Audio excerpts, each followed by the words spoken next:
Welcome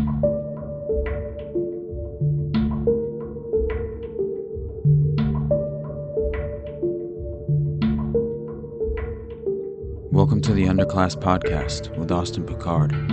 I'm an independent researcher who can't stomach being lied to on a daily basis by the mainstream media, while we live in a fracturing society, launched into parallel realities, falling perfectly onto the two sides of the political spectrum. I remain in the underclass.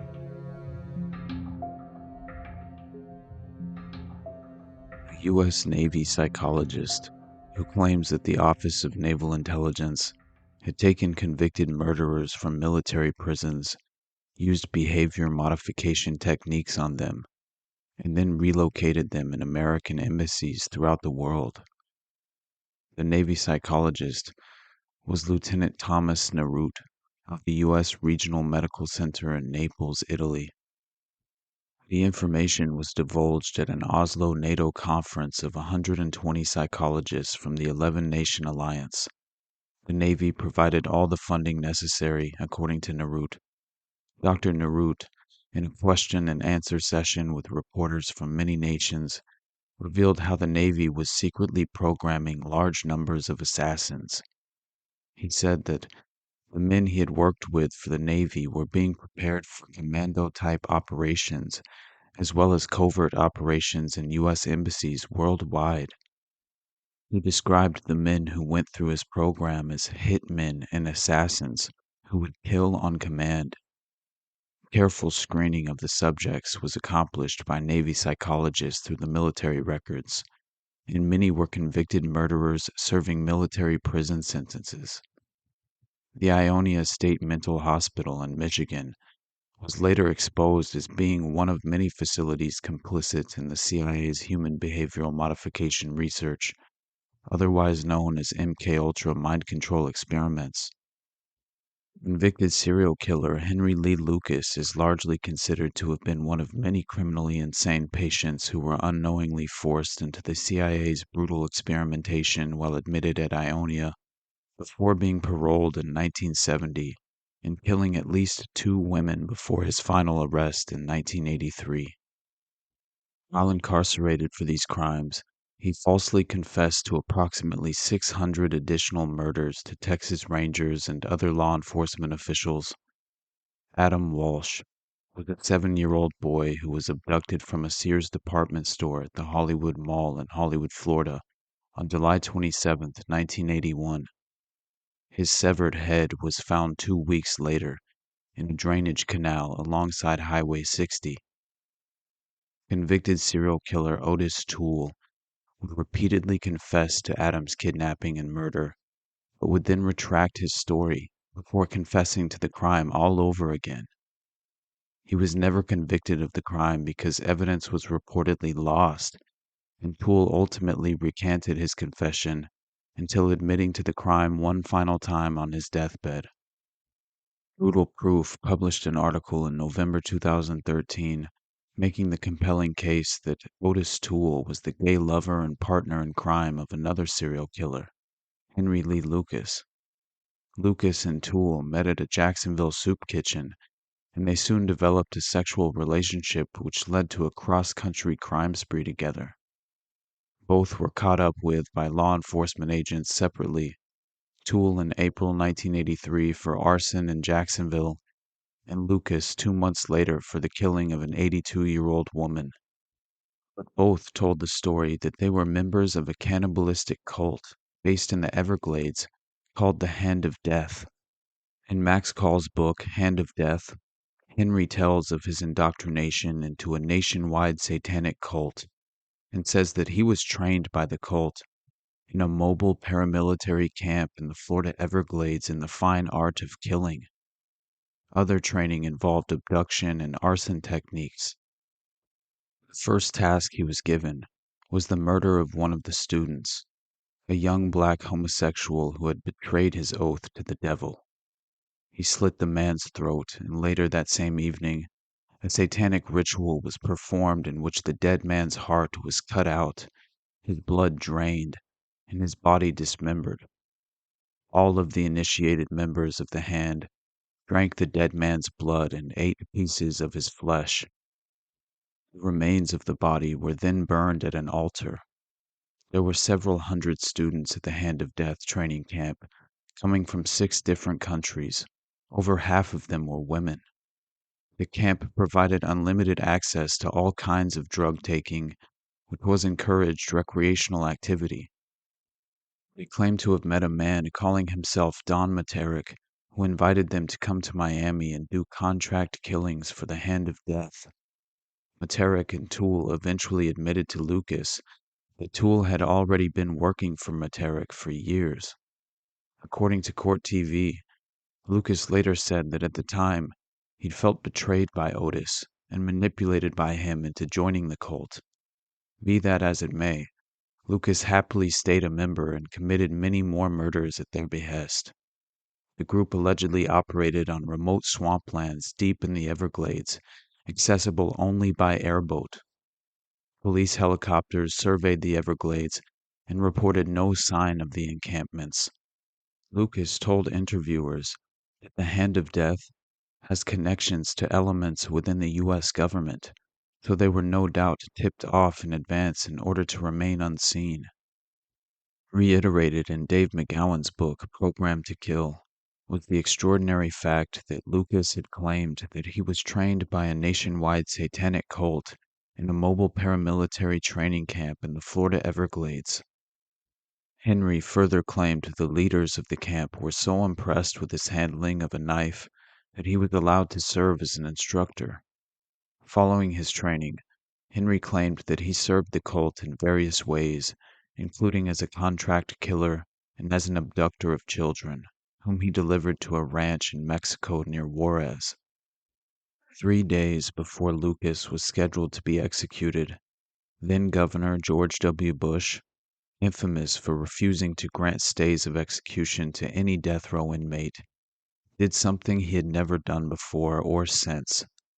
He saved Henry Lee Lucas from the electric chair and commuted his sentence to life in prison instead.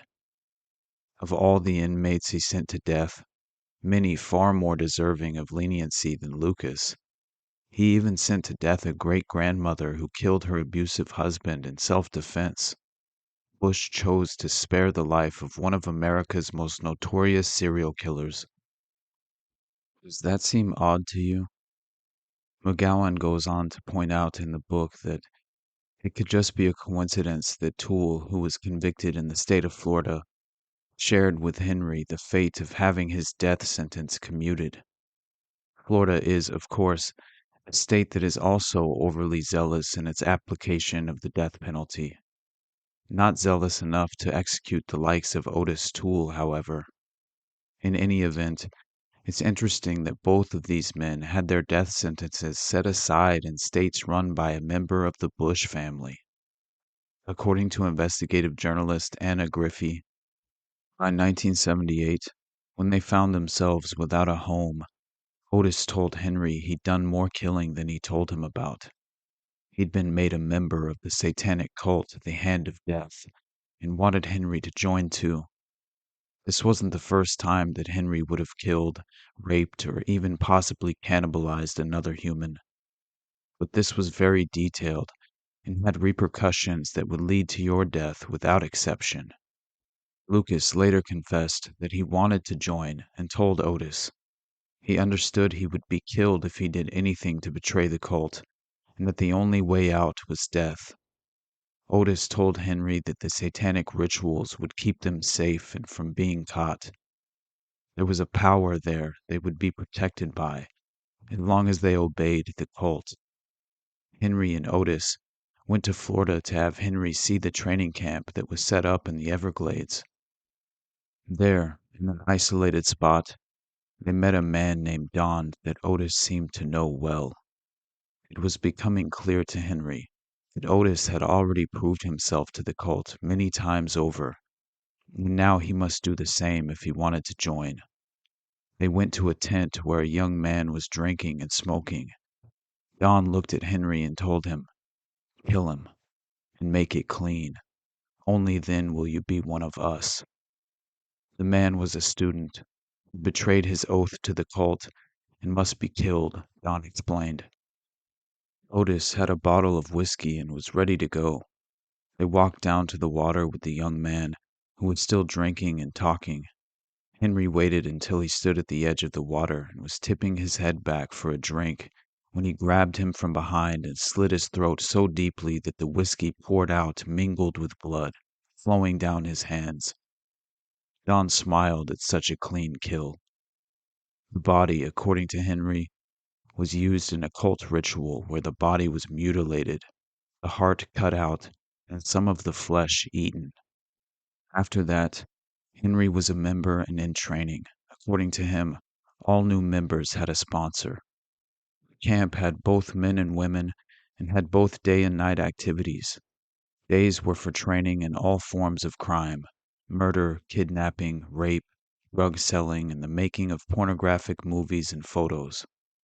At night, there were liquor and drugs for everyone, and Henry claimed sex was plentiful. There were evening sacrifices, transient people, or sometimes people who had in some way or another betrayed the cult and was considered a liability. It was as if there were no shortage of bodies to kill, and Henry was quite willing to kill as many as he possibly could. Engaging in the training activities with his partner assigned by the cult, Henry was trained for 7 weeks in almost every form of criminal activity imaginable. Shortly after his training was completed, he was assigned to the kidnapping division of the organization. Otis was there to work with him, and they were told they could make a lot of money by kidnapping. There would be no killing, and it would be much easier. In 1978, the chances of being caught were much slimmer, the Amber Alert not having been instituted yet.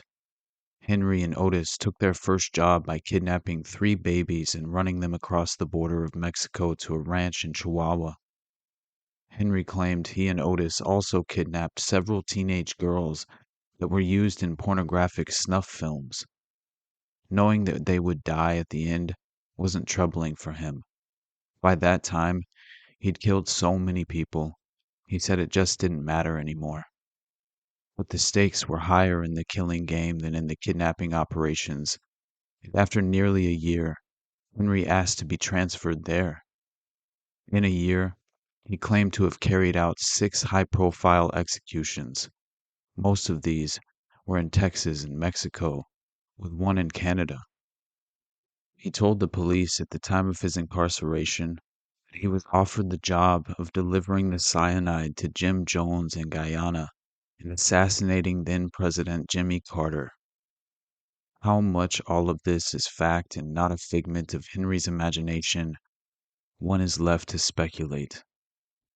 Have we largely been conditioned to oversimplify the underlying motivations driving such irrational human action as disturbing and evil and serial ritual murder? Whether it be through calculated deception or the desperate need for a plausible explanation, the end result remains the same. This week, we set out looking for the truth, only to find the truth almost too frightening to contemplate. Into this abyss we reluctantly walk, not knowing we have vastly underestimated the scope of the ultimate evil.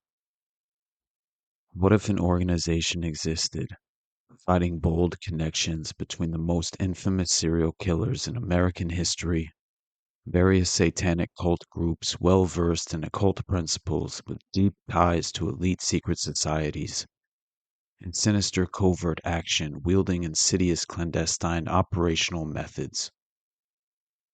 Many investigators and intrepid reporters have connected this well-established cult organization to a nationwide wave of murderous mayhem, including the likes of Jeffrey Dahmer, the Zodiac killings, Smiley Face killers, Charlie Manson and the family, Henry Lee Lucas and the Hand of Death, the ritual murder of Arliss Perry inside the Stanford Memorial Church within the grounds of Stanford University, the murder of producer Roy Radin, Adolfo Costanzos and La Madrina's narco-Satanists in Matamoros responsible for the ritual killing of American student Mark Kilroy, and David Berkowitz, the infamous serial killer, widely considered the lone wolf in the Son of Sam killings.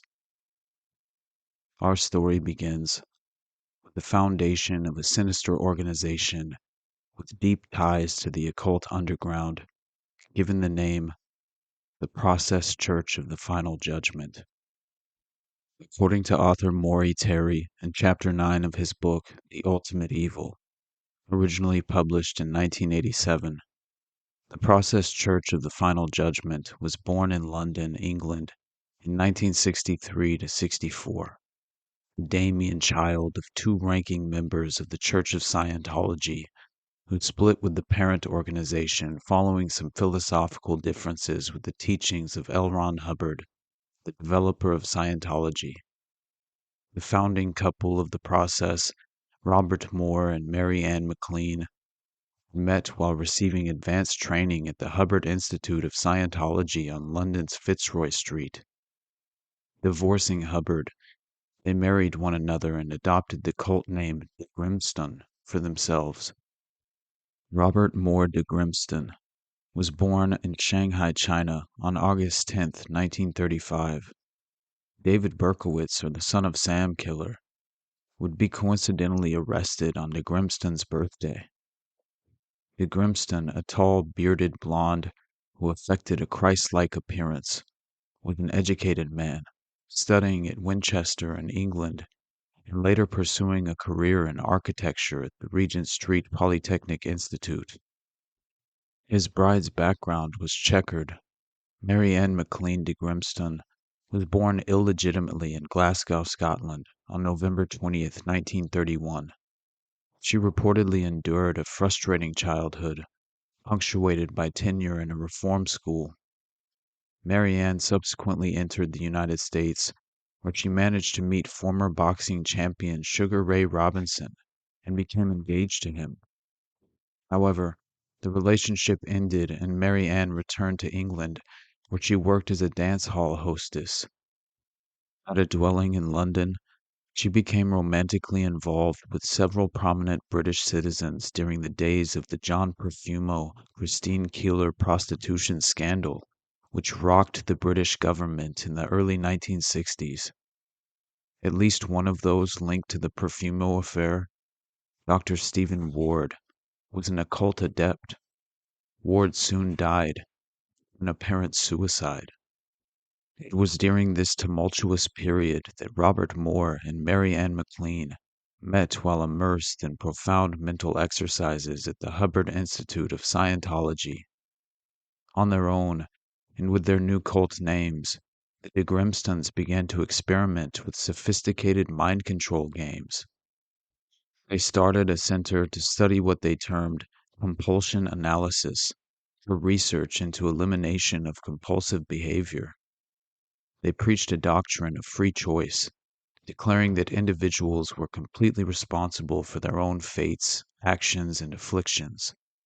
Mary Ann, for instance, reportedly believed that Jews chose the gas chambers, and even birth defects were said to be freely selected and carried into the present from past lives, as the de Grimstones also believed in reincarnation. The gods they worshipped were two in number, Jehovah and Lucifer. Not surprisingly, the fledgling process attracted a following. Young, searching, and disturbed men and women were drawn to the group like metal to a magnet. The de Grimstones also actively recruited, particularly from the ranks of the wealthy young. This cult modus operandi is an important one, worthy of remembrance. Moneyed recruits served two purposes. First, they could be tapped for sizable donations that would allow the cult to expand and its leaders to maintain an appropriate lifestyle. Second, wealthy converts often held top jobs or had important connections, enabling the cult to gain entry into powerful businesses, entertainment, government, and financial circles, laying the foundation for an influential cultic old boy network. In March 1966, the Grimstones, flush with success, leased a mansion on Balfour Place in London's fashionable Mayfair section. Now totally absorbed in their power trip, they brought 25 groveling followers into the house with them. Here, the German shepherds entered the picture as the de Grimstons each obtained a large Alsatian, a breed of German shepherd. To mirror their leaders, the acolytes also purchased German shepherds, and their canine corps grew to over 30 in number. The de Grimstons weren't content with a limited operation, however. In the tradition of egomaniacal gurus everywhere, they decided to expand internationally.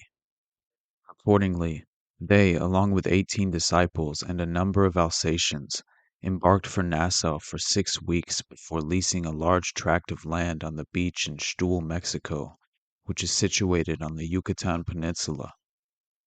The Mexican period was a significant one, because while in Stuhl, Process's two gods, Lucifer and Jehovah, were joined by a third, Satan. For the first time, the group began conducting moonlight satanic rituals. Also at Stuhl, the notion of founding a formal Process church evolved.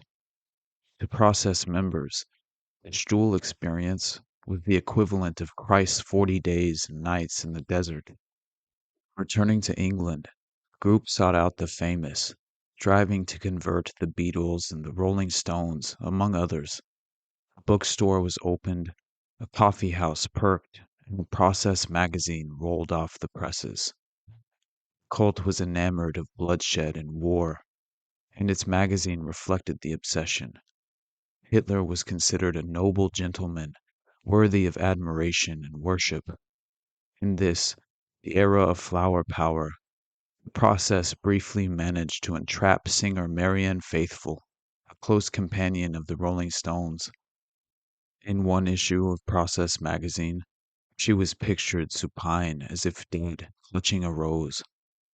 In late 1967, Robert de Grimston published a book, As It Is, which spelled out the Process's philosophy. Christ said, "Love thine enemy." Christ's enemy was Satan. Satan's enemy was Christ. Through love, saint and sinner destroy the enmity between them. Through love, Christ and Satan have destroyed their enmity and come together for the end. Christ to judge, Satan to execute the judgment. The key to this treatise is contained in the sentence which says that Christ and Satan have joined forces to bring about the end of the world. Christ, according to the Process, was employing Satan as a hitman. So worshipping Satan was akin to worshipping Christ, and killing in the name of Satan was actually killing for Christ, a divine mission. Naturally, de Grimston was thought by Process members to be Christ, and they, in adoring Satan, were the agents of God working under divine orders to save the world from itself by hastening the day of the second coming. In the end, the cult would survive to build a new world of satanic glory. From the Bible, the signs of the second coming were evident: fires of Armageddon, death, chaos, and confusion. The Process firmly believed its divine duty was to hasten the arrival of the final days, and bastardizing the Bible told them how to do it. This was a blueprint for murder, butchery, and other crime cloaked in religious justification. Would the disenfranchised, rebellious, or power hungry swallow this perverse theology? Most assuredly, the de Grimstons believed, and they prepared a Go Ye and Teach All Nations crusade, which swept into the United States in late 1967. My prophecy, upon this wasted earth, and upon the corrupt creation that squats upon its ruined surface, is thou shalt kill. It is not known if Process members seeping into San Francisco in the autumn of the Summer of Love distributed pamphlets containing that quote from Robert de Grimston's book, Jehovah on War.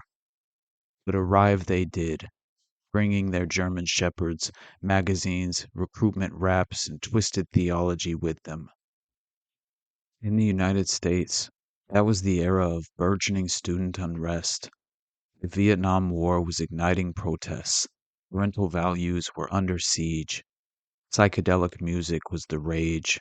The hippie movement's flower children were in full bloom.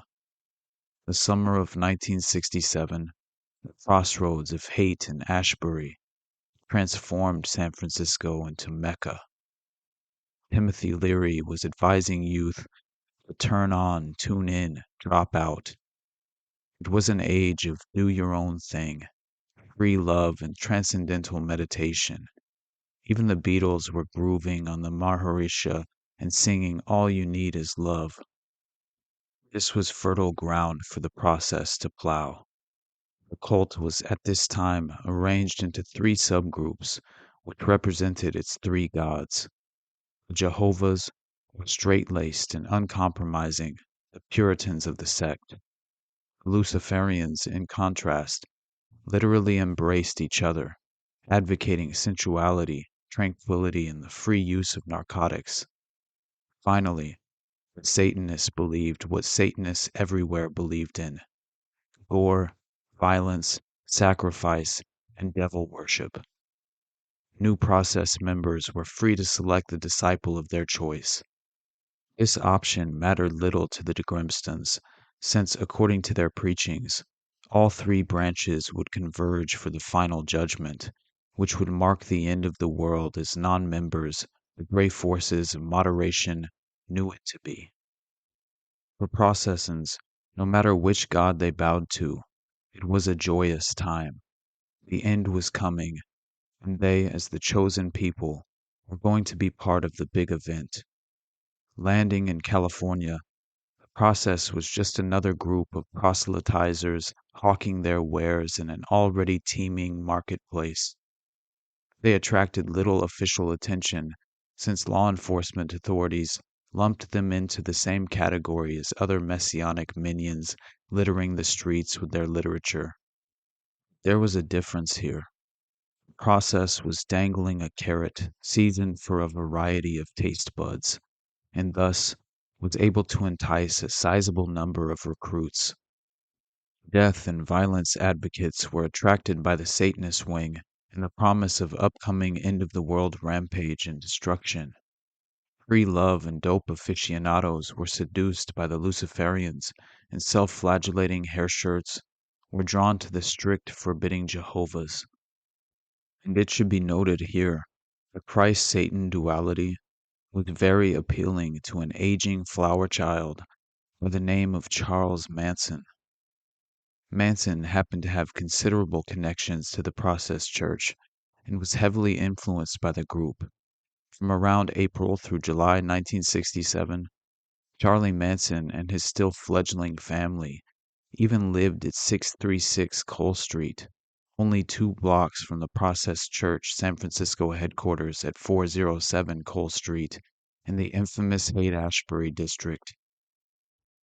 Author Maury Terry continues to explain that, in San Francisco, the process set up house on Cole Street and later moved to a more amenable residence on Oak Street. In March 1968, after spreading the news in the North, a contingent of 30 members, accompanied by more than a dozen Alsatian dogs, drove down the coast to Weirdness West, Los Angeles. In LA, they rented a large house on South Cochran Street, from where they descended on Sunset Strip like so many vultures in quest of cadavers. There, they vacuumed up new disciples from the swarms of runaways, cast-offs, bikers, dopers, and other outsiders for whom the Strip was home. True to form, the process approached the elite as well as the down-and-outers. Singer John Phillips of the Mamas and the Papas, Mama Cass Elliot herself, and Terry Melcher, son of Doris Day and a TV and record producer, were among those in show business sought out by the group, apparently with mixed success. The process, not surprisingly, was fond of the color black. They wore black capes, some with the Mendez goat of Satan stitched in red on the back.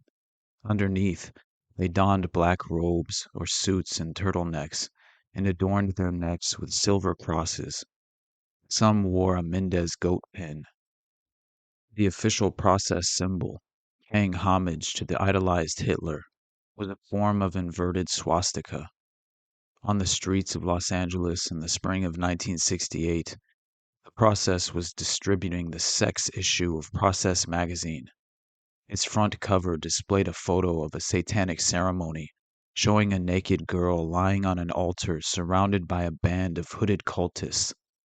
An inverted cross shadowed the scene. The back cover contained a rendering of a winged skeleton suspended over a pile of naked bodies. The humans' mouths gaping, apparently were either dead or in hell, or both.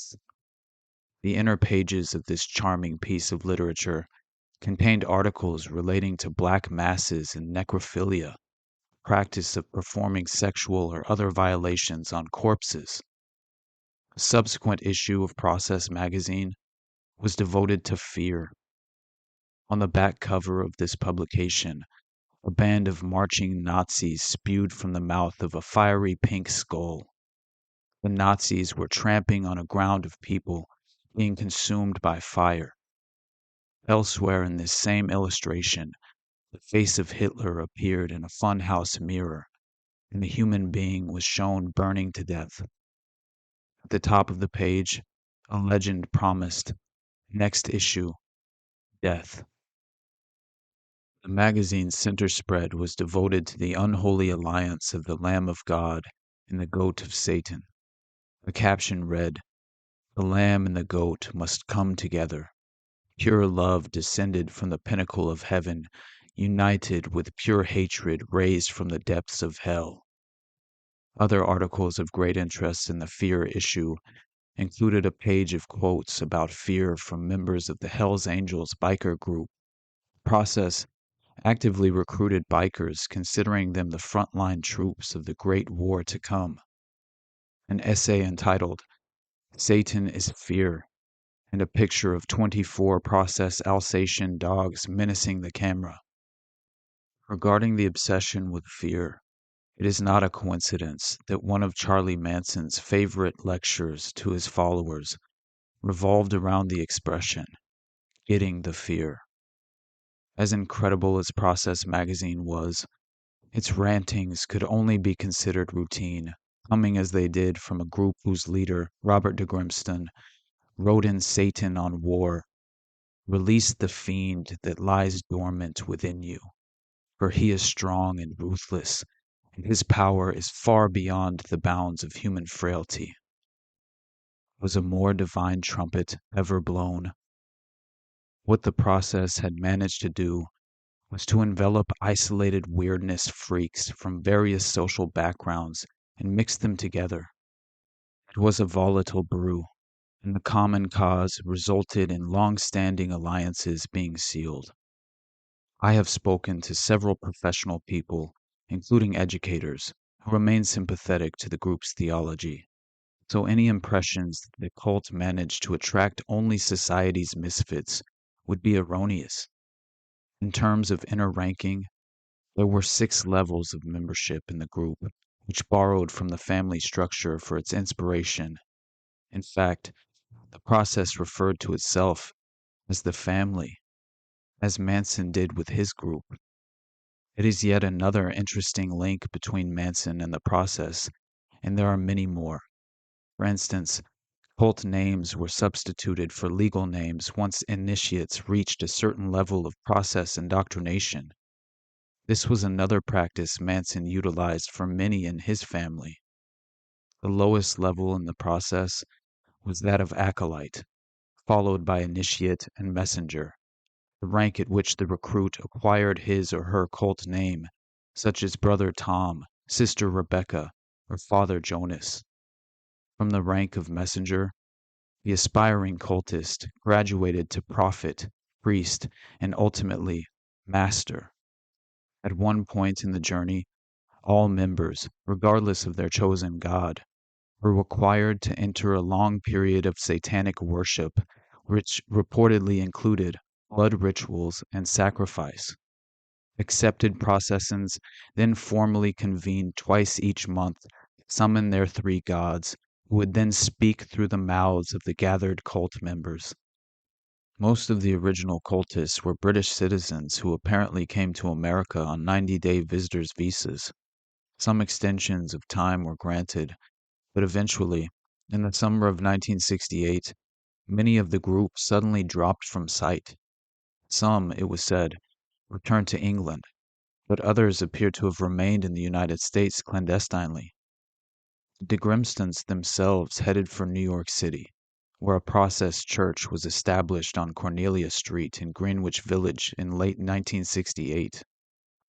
In addition to the church, numerous members lived in a building on East 12th Street, while the de Grimstons stayed in Brooklyn. As in California, the process recruited among the artists, poets, and hordes of counterculture youth who frequented the village. Later, the cult spokesman told United Press International that more than 200 Americans were fully converted to the faith. Process contingents subsequently materialized in New Orleans, Dallas, Toronto, Chicago, and Cambridge, Massachusetts, among other locations.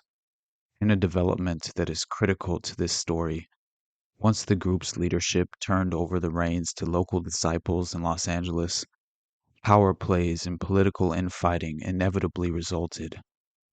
Differences in philosophy and theology also arose. Cult went underground there in the aftermath of the assassination of Senator Robert Kennedy, perhaps concerned that law enforcement would hear of Sirhan Sirhan's occult interests and alleged acquaintance with a process member. Author Ed Sanders even wrote in his 1971 book, The Family, it is possible that the process had a baleful influence on Sirhan Sirhan, since Sirhan is known in the spring of '68 to have frequented clubs in Hollywood in the same turf as the process was proselytizing. Sirhan was very involved in occult pursuits. He has talked several times subsequent to Robert Kennedy's death about an occult group from London, which he knew about and which he really wanted to go to London to see.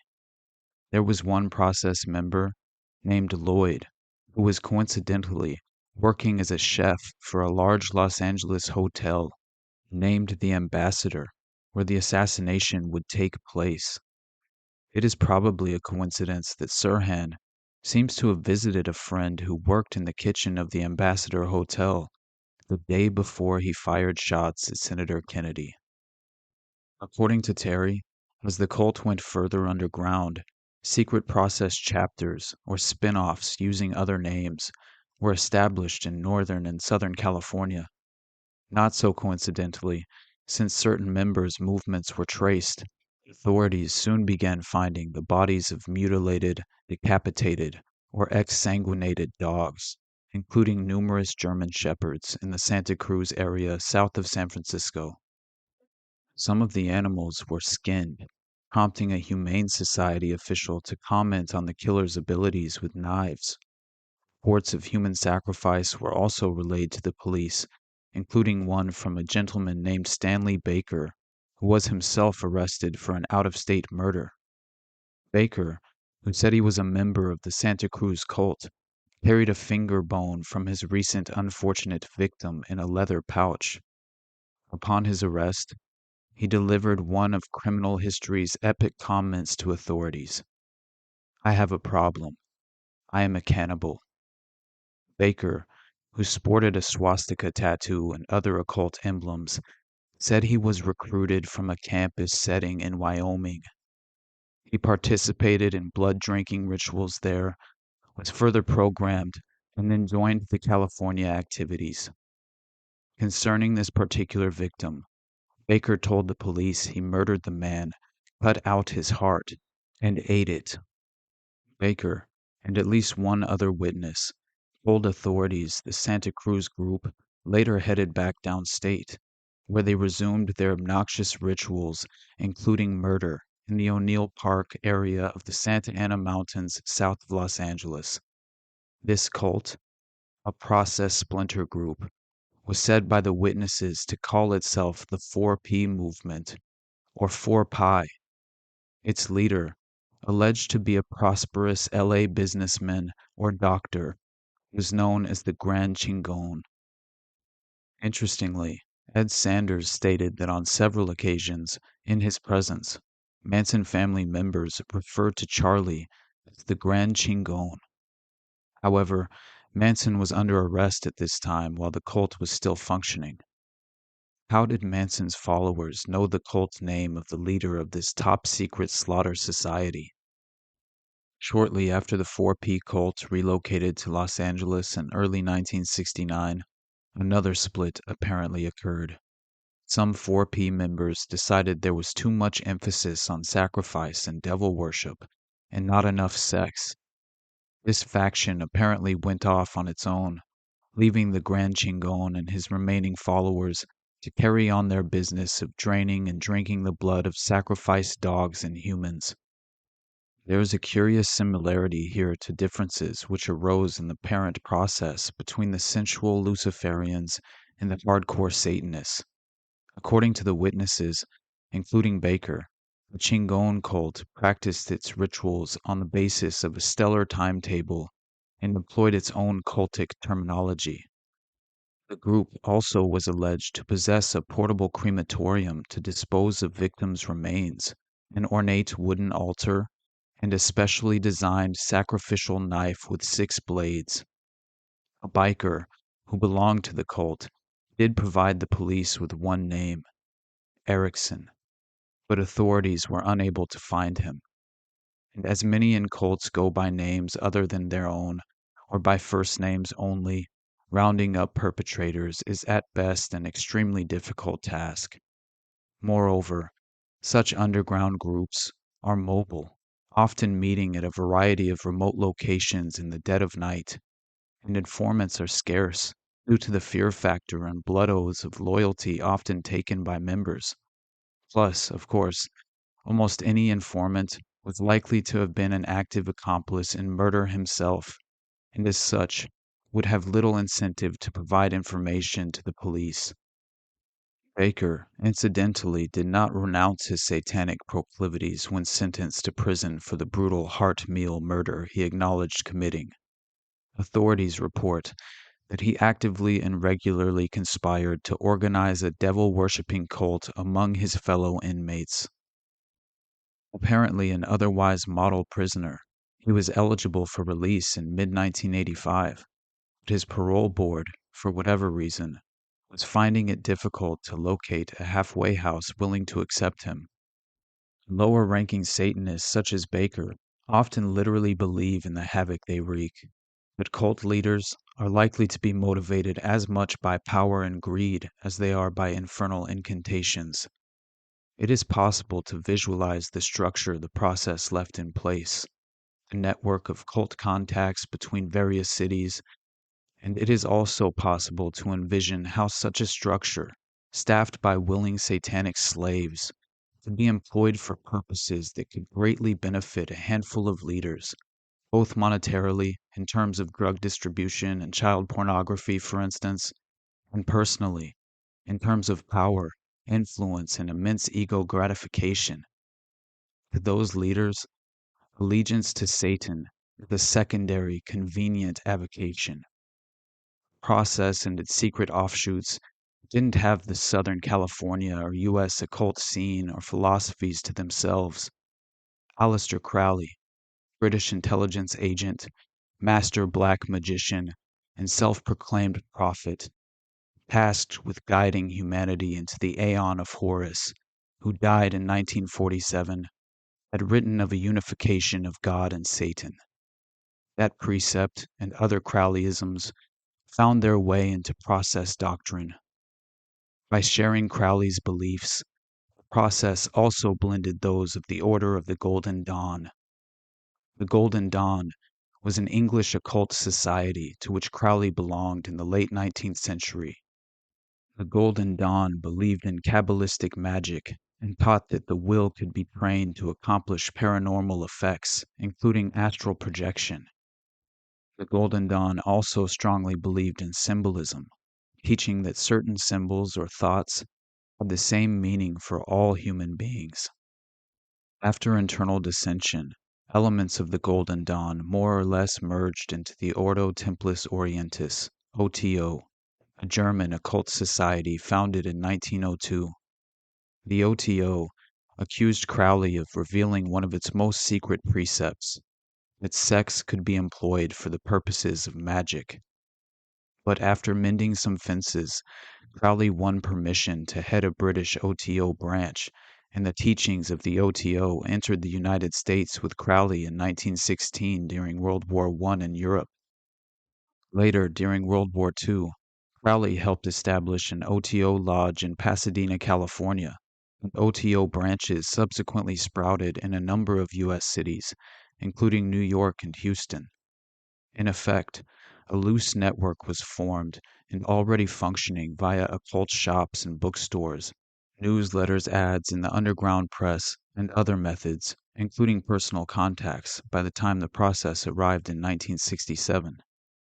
In fact, many believe that the entire occult underground in America today can be traced back to the formation of that Crowley OTO operation in Pasadena.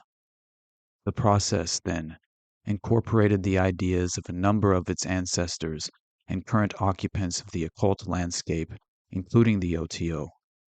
Accordingly, there was intermingling of philosophy, membership, and networking among the groups. This arrangement makes labeling a difficult, restrictive measure. Charles Manson, for example, was exposed to the practices of a renegade OTO lodge in Southern California, as well as having been deeply influenced by the process. Author Phil Jahan wrote in his book that Manson was associated with Robert de Grimston of the Process Church. In fact, they used the same alias, Robert Moore. During the Tate LaBianca trial, the prosecutor even asked Manson if he knew Moore. Charlie responded, "You're looking at him. Moore and I are one and the same." Leading up to the Tate LaBianca murders, Sharon Tate and Roman Polanski had been in Rome with Hollywood manager and owner of the infamous Cielo Drive house, Rudy Altobelli, and according to official records from the IRS, they were also in Rome at the very same time as one Robert de Grimston. 5 days after the murder of Sharon Tate, the Rome chapter of the Process Church would call a Council of Masters meeting, swiftly deciding to close down the Rome chapter, allegedly returning to England, where they would subsequently publish the Fear and Death issues of the Process magazine, opening up a chapter in Paris. De Grimston was also associated with Ron Stark, a CIA agent who supplied LSD to almost all of the youth in America during the late 1960s. Another strange, unexplained occurrence that happened during the Manson trial is the fact that Steve Kay, who worked on Bugliosi's prosecution team, used to date Sandra Good, one of the main Manson girls, years earlier when they went to school together in San Diego. In 1970, during Manson's trial in connection with the killings of Sharon Tate and housemates Leno and Rosemary LaBianca, two representatives of the process made an impromptu visit to Prosecutor Bugliosi, a father John and a brother Matthew. Having heard that I was asking questions about the group, they had been sent from their Cambridge, Massachusetts headquarters to assure me that Manson and Moore had never met, and that Moore was opposed to violence. They also left me a stack of process literature. The following day, the names Father John and Brother Matthew appeared on Manson's visitors list. What they discussed is unknown. All I know is that in my last conversation with Manson, Charlie became evasive when I questioned him about the process.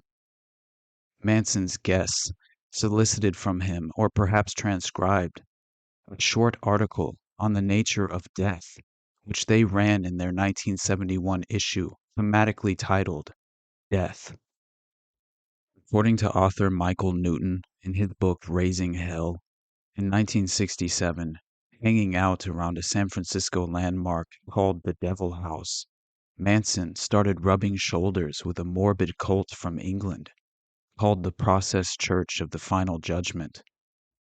As one family member described the scene for author Ed Sanders, The Devil House people said it was a religious order, and it went under many ancient names, one of them being the Champions of Life, another one being the Final Church of Judgment.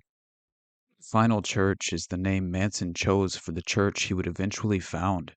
Aside from its name, Manson also borrowed his concept of the fear from Process spokesman, along with the cult's program for recruiting outlaw biker gangs to terrorize society on the eve of Armageddon. This association with the process seemed to follow Manson and the family south to Los Angeles near the end of 1967.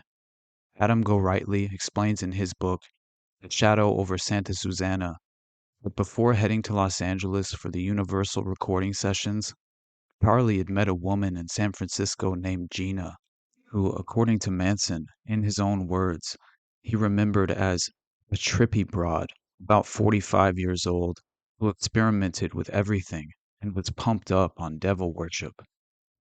Gina extended an invitation for Charlie to visit her in Los Angeles at an old two-story Gothic mansion she owned in Topanga Canyon, which Charlie's family later nicknamed the Spiral Staircase due to their circular stairs at the entrance of the residence. Later, during his Universal Studio sessions, Charlie needed a place to park the family bus for a while, and so decided to take up Gina on her offer. As Ed Sanders noted, the Spiral Staircase became a scrounge lounge for Manson and his girls over the next few months. The Spiral Staircase, also known as the Rattlesnake Pit, was a fabled meeting place of people beautiful and weird, a party house and freak-out pad, home to light shows, acid orgies, and occult rituals. According to researcher Salvador Astucia, Spiral Staircase was once owned by Bela Lugosi, and later the popular LA rock group Arthur Lee's Love lived there for a period.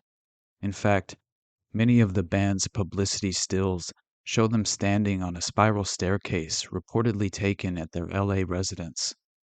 Charlie described the spiral staircase as a house of transition, a place where those who walk the straight and narrow could come to by the dark of night and indulge in what they preached against during daylight hours. At the spiral staircase, you would find celebrities and prominent sports figures, and one occasion, those who wore the cloth. It was a melting pot of different occult groups and religious practices then being bandied about, much in the same way that different drugs became fashionable for a period of time, then were replaced by the next strange elixir to show up on the market, promising immortal life, or at the very least, a fleeting flash illumination. Each time Charlie returned to the spiral staircase, he'd see something new and different, and not all of it was love and flowers. Animal sacrifices and the drinking of blood apparently took place upon the hallowed spiral staircase grounds in conjunction with satanic sex rituals, some located out on the beach near the property, apparently directed by the house's owner, Gina. It was at the spiral staircase that Charlie was exposed to various counterculture gurus, and he no doubt took note of the heavy raps laid down and how they maneuvered and manipulated their followers. Charlie picked up on the way some of these acid fascists maintained control by instilling fear. Later, these lessons would come back to him as a method to employ his own special form of madness, the seeds of which were seemingly planted at the spiral staircase. Maury Terry insisted that members of the process also frequented the spiral staircase, claiming that a jailed Manson killer told me Charlie's family met process leaders at the spiral staircase house near Los Angeles in 1968. Manson himself confirmed this statement in his autobiography. In a clear reference to the English group, he wrote that he met individuals who worshipped multiple devils at the very house in question. Before we transition into our final chapter, it's important to at least mention that even the name of this malignant organization is rooted in clandestine operations. This time, our connection comes in the form of Thomas Jude Baumler, a lawyer, hypnotist, and bishop of the American Orthodox Catholic Church who had worked out of Guy Bannister's office in New Orleans in the months leading up to the JFK assassination. infiltrating left-wing college groups and reporting back to the office of the former G-Man. This happened to be the same New Orleans office where Lee Harvey Oswald had also worked leading up to the JFK assassination. Baumler had allegedly been recruited by another bishop and former Bannister employee named Jack Martin. Author Peter Levenda wrote about this in a series of articles he titled Bishop and the Boys, claiming that Jack Martin remained a bishop with the American Orthodox Catholic Church to the end of his days, even going so far as to bring in another Bannister associate, the corpulent attorney and unapologetic racist Thomas Jude Baumler, to the Orthodox fold, consecrating Baumler a bishop in August of 1974, nearly 11 years after the Kennedy assassination, and 7 years after the beginning of the Garrison investigation and the death of both Archbishop Christopher Maria C.J. Stanley and David Ferry, who happened to be consecrated by Stanley into his church in 1961, along with Jack Martin, Guy Bannister, and many others in Bannister's office. Levenda claims, from personal correspondence with an individual involved with this affair, I learned that Baumler had already been ordained a priest by Stanley years before. In other words, prior to Stanley's death in March 1967. Baumler's status in New Orleans society was assured. He came from an old family and was associated with one of the famous Mardi Gras crews. His father was even a part of the original Office of Strategic Services, or OSS. In addition, according to Levenda's informant, Baumler was also a Mason and belonged to the same lodge, the Étoile Polaire Lodge of the French Grand Orient, as Mafia Don Carlo Marcello, one of the men for whom David Ferry was allegedly working for on the day of the assassination. One final note on Tommy Baumler, which perfectly dovetails with our current story, providing yet another tangible connection to the Process Church, is the fact that Tommy Baumler is the attorney who helped incorporate the process and even helped select its full name, Process Church of the Final Judgment. Our final chapter begins with the extraordinary tale of David Berkowitz, originally known to the public as the .44 caliber killer. Now he is widely considered to be the infamous Son of Sam serial killer who pled guilty to perpetrating 8 shootings in New York City between July 1976 and July 1977, resulting in 6 fatalities. Wielding a .44 special caliber bulldog revolver, he's allegedly responsible for killing 6 people and wounding 7 others, terrorizing New Yorkers for just over a year as he eluded law enforcement's largest manhunt in New York City's history, all the while leaving strange cryptic letters in an effort to mock the police, promising to commit additional crimes. The letters quickly became a focal point of the establishment news media's coverage as the story naturally captured the attention of the public. The satanic panic loomed large in the minds of Americans at this time, no doubt playing a prominent role in the public perception of this case. As recent as 2021, a fresh new perspective was offered to the public as a documentary series premiered on Netflix, profiling the brilliant work of Maury Terry, who spent over 40 years attempting to prove that the notorious David Berkowitz did not act alone.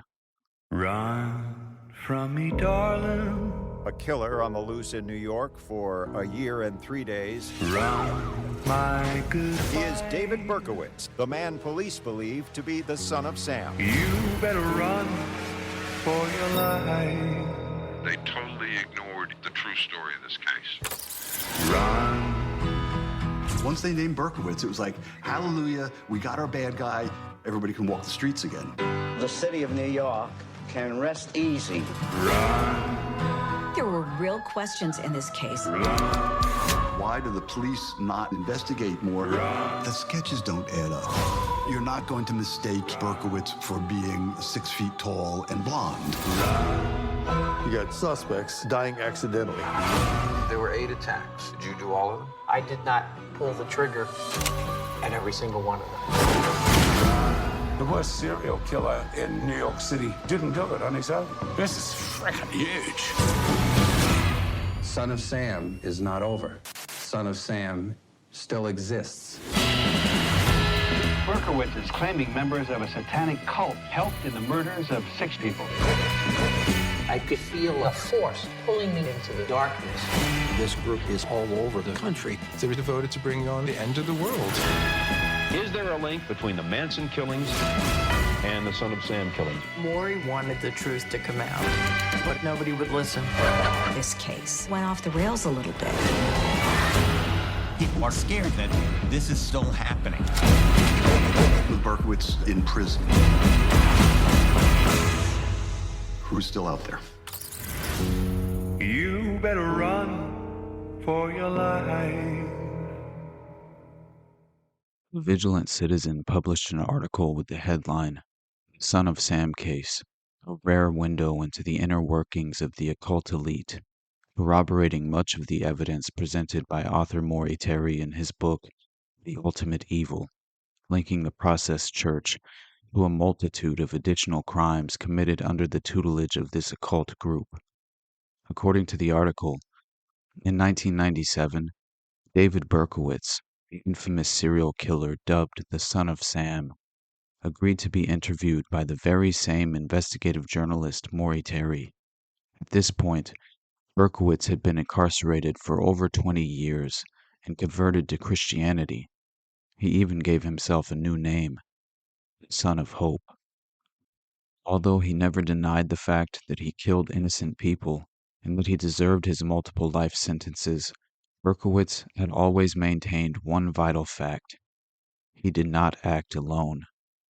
Not only that, the Son of Sam murders were not random acts of violence carried out by a lone nut. They were, as crazy as it sounds, ritual sacrifices carried out by a highly organized satanic cult. At the time of this interview, Maury Terry had been investigating the Son of Sam case for over 2 decades. 10 years prior, he released The Ultimate Evil, an investigation of America's most dangerous satanic cult, a book that presented evidence that these killings were linked to a massive occult network. In this interview, Terry was looking to confirm important facts he uncovered in his years of research. For instance, there was evidence that the 1977 killing of 20-year-old Stacy Moskowitz was most likely filmed by someone who was hiding in a van. If this was true, the entire lone nut theory would be disproved. Furthermore, it would signify that these murders were actually team efforts that even implicated the production of snuff material to be sold in underground circles. When Terry asks about this mysterious van, Berkowitz answers, "There was some filming going on. Somebody wanted to film it for somebody else, or whatever." Are you stating to me then that they made a snuff film from that van of the shooting of Stacy Moskowitz and Robert Vellante? Maybe that's what you can call it. Was this the cult group itself that was responsible for the Son of Sam murders? Or was there something else that went on? There was another group, a more elite group, hidden into it and woven into it, you know? In his last answer, Berkowitz stated that the coven he belonged to, named the Children, was infiltrated by an elite group that pushed them further into the dark side. In his research, Terry believed that this elite group might have been the Process Church, a powerful satanic group that became extremely influential in the early 1970s before going underground. Terry then asked Berkowitz, what other kinds of crimes did they commit? Well, heavy drug trafficking and other things involving children. Involving children? What do you mean? What kind of business were they in? You're telling me the Process was producing child pornography? Is that what you're saying? And providing children? Berkowitz nodded. Right after, the producers stopped the interview. This is where a thorough investigation of the Son of Sam case leads. The rotten core of the occult elite which is obsessed with the worst abominations known to man. By May 1977, the first handwritten letter had been discovered by police near the bodies of Alexander Isso and Valentina Siriani, written mostly in block capitals with a few lowercase letters and addressed to NYPD Captain Joseph Borelli. The letter expressed the killer's determination to continue his work and taunted police for their fruitless efforts to capture him. In full, with misspellings intact, the letter read, "I am deeply hurt by your calling me a women hater. I am not, but I am a monster. I am the son of Sam. I am a little brat. When Father Sam gets drunk, he gets mean. He beats his family. Sometimes he ties me up to the back of the house. Other times, he locks me in the garage. Sam loves to drink blood. Go out and kill, commands Father Sam. Behind our house, some rest, mostly young, raped and slaughtered, their blood drained, just bones now. Papa Sam keeps me locked in the attic, too. I can't get out, but I look out the attic window and watch the world go by. I feel like an outsider. I am on a different wavelength than everybody else, programmed to kill. However, to stop me, you must kill me. Attention all police. Shoot me first. Shoot to kill or else. Keep out of my way or you will die. Papa Sam is old now. He needs some blood to preserve his youth. He has had too many heart attacks. Too many heart attacks. Ugh, me hoot, it hurts, sonny boy. I miss my pretty princess, most of all. She's resting in Our Lady's house, but I'll see her soon. I am the monster, Beelzebub, the chubby behemoth. I love to hunt, prowling the streets looking for fair game, tasty meat. The women of Queens are the prettiest of all. I must be the water they drink. I live for the hunt, my life. Blood for Papa, Mr. Borelli, sir. I don't want to kill any more, no, sir, no more, but I must honor thy father. I want to make love to the world. I love people. I don't belong on earth. Return me to Yahoos, to the people of Queens. I love you, and I want to wish all of you a happy Easter.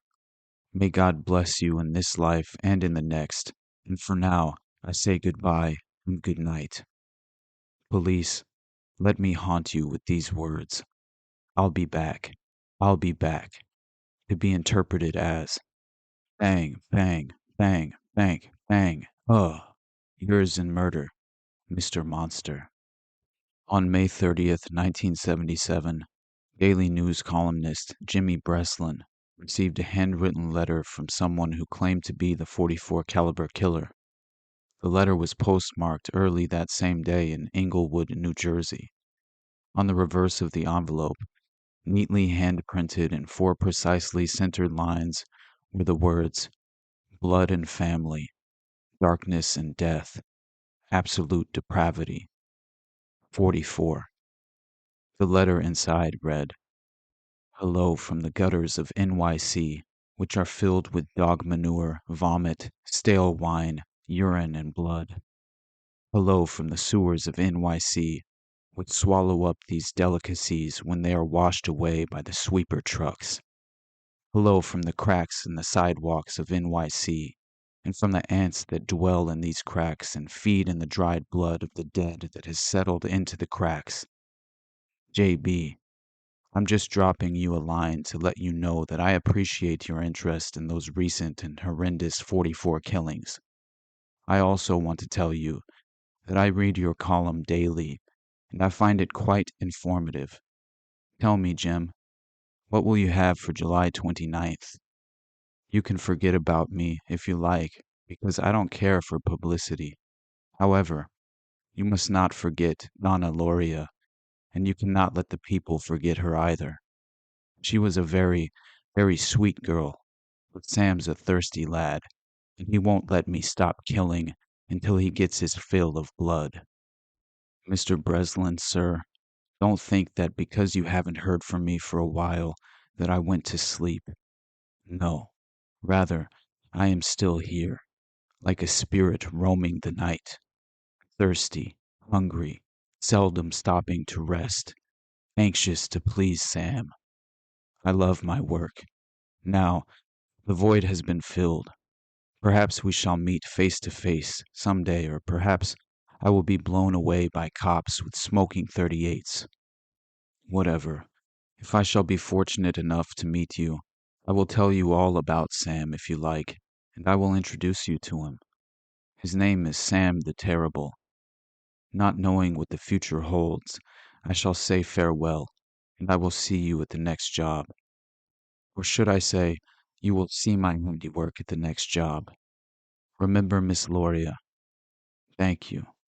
In their blood and from the gutter, Sam's creation, 44. Here are some names to help you along. Forward them to the inspector for use by NCIC. Duke of Death, the Wicked King Wicker, 22 Disciples of Hell, John Wheaties, rapist and suffocator of young girls. P.S. Please inform all the detectives working the slaying to remain. P.S. J.B. Please inform all the detectives working the case that I wish them the best of luck. Keep 'em digging, drive on, think positive, get off your butts, knock on coffins, etc. Upon my capture, I promise to buy all the guys working the case a new pair of shoes if I can get up the money. Son of Sam. Underneath the Son of Sam was a logo or sketch that combined several occult symbols. One of the letter's symbols oddly resembled that of the OTO. The writer's question, "What will you have for July 29th?" was considered an ominous threat. July 29th would be the anniversary of the Loria Valenti shooting. Breslin notified police, who thought that the letter was probably from someone with knowledge of the shootings. The Breslin letter was sophisticated in its wording and presentation, especially when compared to the crudely written first letter, and police suspected that it might have been created in an art studio or similar professional location by someone with expertise in printing, calligraphy, or graphic design. The unusual writing caused the police to speculate that the killer was a comic book letterer, and they asked staff members of DC Comics whether they recognized the lettering. The Wicked King Wicker reference caused police to arrange a private screening of The Wicker Man, a 1973 horror film. The Vigilant Citizen article we cited earlier explains that in August 1977, the NYPD proudly announced that the Son of Sam was caught. Officials revealed that the serial killer was David Berkowitz, a 25-year-old Jewish man who lived in Yonkers and who claimed that a demonic dog named Sam was ordering him to commit the murders. While the city of New York let go a collective sigh of relief after the arrest of Berkowitz, some observers quickly realized that many details were not adding up. A close analysis of eyewitness accounts did not match the whereabouts of Berkowitz in several crime scenes. Furthermore, Berkowitz looked nothing like several composite sketches released by the police. Many of the sketches happened to closely resemble other members of his coven. Berkowitz even confirmed in an interview that one of the suspects in the sketches was actually a high-level woman who came in from out of town to take part in the ritual killings. There was also another vital element that was completely ignored by the police force. Nearly every clue relating to this case could only be understood with knowledge of occultism, witchcraft, and black magic. Shortly after his incarceration, David Berkowitz began reaching out to various individuals through letters that provided relevant information relating to the case. According to Maury Terry, David Berkowitz wanted the Son of Sam case to be resolved, and more importantly, he wanted the truth to come out. However, he could not outright rat out cult members because that would put his family and his own life at risk. In 1979, Berkowitz sent a letter to a California preacher that summed up his situation. "I really don't know how to begin this letter, but at one time, I was a member of an occult group, being sworn to secrecy or face death. I cannot reveal the name of the group, nor do I wish to. This group contained a mixture of satanic practices, which included the teachings of Aleister Crowley and Eliphas Levi. It was, still is, totally blood-oriented, and I am certain you know just what I mean. The Coven's doctrines are a blend of ancient Druidism, the teachings of the Secret Order of the Golden Dawn, black magic, and a host of other unlawful and obnoxious practices. As I said, I have no interest in revealing the Coven, especially because I have almost met sudden death on several occasions, once by half an inch, and several others have already perished under mysterious circumstances. These people will stop at nothing, including murder. They have no fear of man-made laws or the Ten Commandments. I think it is imperative that I educate certain people whose job it is to clean up after this Coven. Of course, I am talking about the authorities.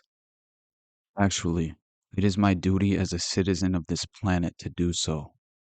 But it would be up to those concerned people to do their own investigating. Knowing the fearlessness and dedication this group possesses, I fear greatly for my family.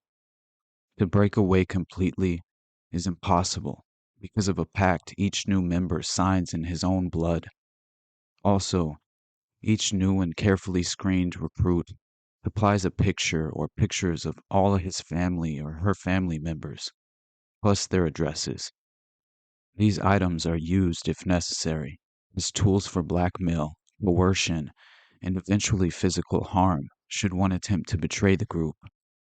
The group Berkowitz belonged to was named the Children. They often met at night at Untermeyer Park in Yonkers, New York, to partake in black masses and ritual sacrifices. Complete with sphinxes and Masonic twin pillars, Untermeyer Park was built on occult principles and filled with symbolism relating to elite secret societies. It certainly qualifies as a sinister site. Untermeyer Park was built by Samuel J. Untermeyer, an extremely powerful figure in United States history who was deeply connected with the occult elite. According to Moriarty, Untermeyer was a member of the New York City Temple of the Hermetic Order of the Golden Dawn, one of the most powerful occult secret societies of its day. During the 1970s, Untermeyer Park was in an advanced state of neglect and became a meeting place for the children who met in an abandoned building they called the Devil's Cave. In a 1993 interview, Berkowitz described what happened in the Devil's Cave. We had a spot where there was like a circle with rocks. You could actually feel like a force out there, a presence out there in the darkness. We began to hear more and more conversations about witchcraft, about black magic. We were really having little religious services almost. I did begin to witness some animal sacrifices. We were at a park. I guess it was Untermeyer Park. We had this circle formed, and we said, okay, let's start chanting now. Let's call the names of the demons. Let's call Satan's name. Let's call Lucifer. Let's bring him. Let's summon from the netherworld, from the air, and let's ask him to anoint you, to knight you as one of his royal soldiers, to do his bidding, to do his will. There were definitely lots of arsons. These demons wanted fire. Was this Lucifer? Yes, it was Lucifer. It was Moloch, another god who wanted fire sacrifices. In another interview, Berkowitz revealed the true meaning of the name Son of Sam. Sadly, the psychiatrists and the psychologists are so blind. You know, I tried to explain to them what was happening, but they couldn't grasp it, who Sam really was. I hate to talk about this because they have made a joke about this for so very long. You know, the talking dog. Basically, I had given them the whole thing in a nutshell, and they never quite caught on that the highest ranking demon is Samhain. And these people who died were sadly for him. The letter that was sent to the journalist Jimmy Breslin during the Son of Sam killings alluded to occult practices of the children. First, Hello from the Gutters of NYC, with a reference to Untermeyer Park, which was built adjacent to the massive old Croton Aqueduct system, which is also believed to have been the site of underground meetings. The letter also mentions dog manure, vomit, stale wine, urine, and blood, all elements used in witchcraft. While the children allegedly began as a group of wayward young people dabbling with drugs and occult practices, insiders, including Berkowitz himself, have indicated that it was infiltrated by a powerful group to carry out an infernal task. Their goal was to commit the ultimate sacrifice. There was even a letter that David Berkowitz had left in his apartment, a letter that was found and withheld by the police department, in which Berkowitz wrote a warning to all the police agencies in the tri-state area, claiming that there was a well-established satanic cult organization which had as its goal the ritual murders of 100 young men and women. Berkowitz was interrogated for about 30 minutes in the early morning of August 11, 1977. He had quickly confessed to the shootings and eagerly expressed an interest in pleading guilty. The investigation was led by John Keenan, who took the confession. During questioning, Berkowitz originally claimed that his neighbor's dog was one of the reasons that he killed, stating that the dog demanded the blood of pretty young girls. He said that the Sam mentioned in the first letter was his former neighbor Sam Carr, and that Harvey, Carr's black Labrador, was possessed by an ancient demon which issued irresistible commands that Berkowitz kill people. At a press conference in February 1979, however, Berkowitz declared that his previous claims of demonic possession were a hoax, and even suggested he had carried out the killings with multiple accomplices. After his admission to Sullivan Prison, Berkowitz began to claim that he had joined a satanic cult in the spring of 1975. In 1993, he made these claims known when he announced to the press that he had killed only 3 of the Son of Sam victims, Loria, Iso, and Suriani. He said that he and several other cult members were involved in every incident by planning the events, providing early surveillance of the victims, and acting as lookouts and drivers at the crime scenes. It's important to note, Berkowitz stated he could not divulge the names of most of his accomplices without putting his family directly at risk. In the 1977 Breslin letter, allegedly written by the killer, the cult group seems to be referenced as the 22 Disciples of Hell. We should mention the fact that once Berkowitz took the rap and was apprehended by authorities, 21 others affiliated with the cult were promptly killed. Within a year of his sentencing, he was moved to the Attica Correctional Facility. Berkowitz had recently made the mistake of publicly revealing the existence of his accomplices. It was then that he would be violently attacked by fellow inmate William Hauser, a career criminal biker who was never charged. This attempt on Berkowitz's life resulted in a wound requiring more than 50 stitches to close, as Hauser had slashed the left side of his throat from front to back. The majority of these accomplices would remain unnamed. However, Berkowitz did inevitably name 2 of the cult members, John and Michael Carr. The 2 men were sons of the dog owner Sam Carr, and they lived on nearby Warburton Avenue. Both of these other sons of Sam were long dead. John Carr had been killed in a shooting which was suspiciously ruled a suicide in North Dakota during 1978, less than a year after Berkowitz was arrested. And Michael Carr had been in a fatal car accident in October of 1979, despite the fact investigator Maury Terry and Carr's former classmate described the death as suspicious and suggested there was evidence that he was run off the road intentionally. Berkowitz claimed that the perpetrator of the Damasi Lamino shooting was John Carr, and he even added that a Yonkers police officer, also a cult member, was actually involved in this crime. He also claimed that Michael Carr was the one who fired the shots at Lupo and Placido outside the Elephas Disco Club in June of 1977. According to Terry, Michael Carr had been an active member of the Church of Scientology and noted that Berkowitz, at the time of his arrest, had been in possession of a list of telephone numbers, including the number for the Fort Harrison Hotel, the church's spiritual headquarters in Clearwater, Florida.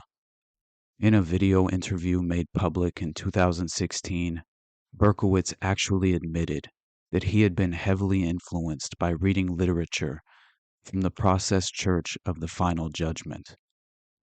Before we conclude, there is an additional significant thread worth pulling, which seamlessly ties into this dark occult underground, providing a unique window into the sinister synchronicities malevolently devising our prevailing paradigm of power. According to a brilliant article written by David Livingstone, Rosemary's Baby in Chinatown, produced by famous Hollywood executive Robert Evans, who is linked to the Process Church through his friendship with one of its leaders. In The Ultimate Evil, Maury Terry links the Process Church to the Sons of Sam. Peter Levenda, the suspected author of the Necronomicon, admitted in Sinister Forces that he and his circle also had several friends in common with the Son of Sam himself, who all visited the Magical Child bookshop in Chelsea, founded by Herman Slater, an American Wiccan high priest. The Magical Child also served as the launching pad for the explosive growth of Aleister Crowley's OTO in the city. Robert Anton Wilson and Robert Shea had just published their Illuminatus trilogy, and interest in secret societies and occult lore was sweeping through counterculture circles. Grady McMurtry was attempting to revive the OTO in California and had just succeeded in having Crowley's Thoth Tarot deck published. According to Levenda, from that year until 1984, I found myself in the center of many of the incidents recounted in Terry's book, at least those that involved the Warlock Shop, Brooklyn Heights, the OTO, and the various other secret societies and cults with their tenuous connections to the Scientologists, the Process Church of the Final Judgment, the Church of Satan, the Ku Klux Klan, the National Renaissance Party, and all the various witchcraft covens and personalities, from the Gardnerians to the Alexandrians and Welsh traditionalists, from Raymond Buckland to Leo Martello and Margot Adler, from covens gay and straight and mixed to covens clothed and sky-clad. What was going on was much more blatant, much more vigorous than even Terry suspected. As Terry reported, Berkowitz attended parties in Connecticut at the house of Roy Cohn, Donald Trump's mentor, who happened to run a pedophile blackmail network strongly resembling the operation of one Jeffrey Epstein. According to John DeCamp, author of the Franklin Cover-Up, the sexual blackmail operation of Edwin Wilson, Iran-Contra operator and leading member of Ted Shackley's secret team and the JFK Operation 40 assassination team, was merely a continuation of the one set up by Roy Cohn during the McCarthy era with Louis Rosenstiel and J. Edgar Hoover. According to his CIA partner Frank Turpel, Wilson ran a CIA-directed sexual blackmailing pedophile ring of the kind which were intensive in Washington at about the time of the Watergate scandal.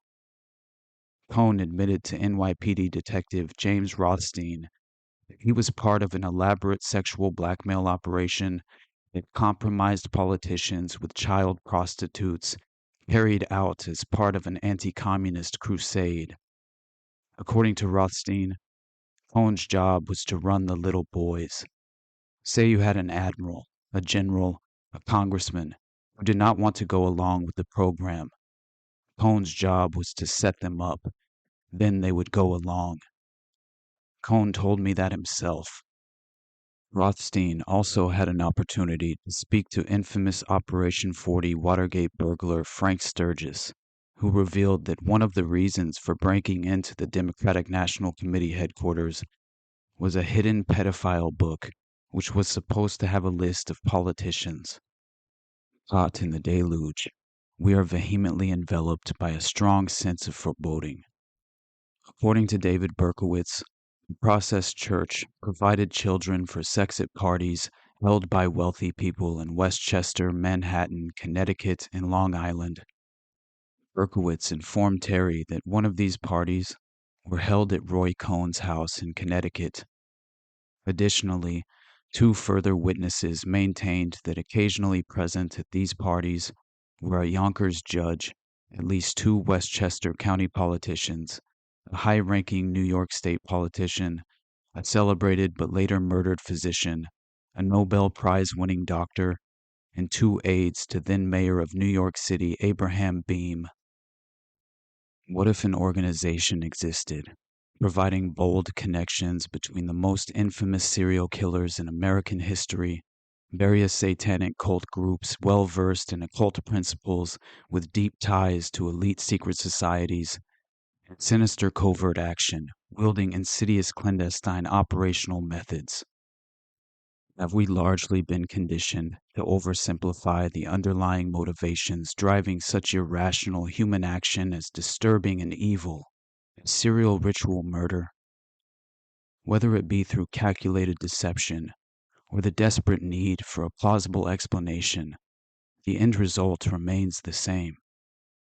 This week, we set out looking for the truth, only to find the truth almost too frightening to contemplate.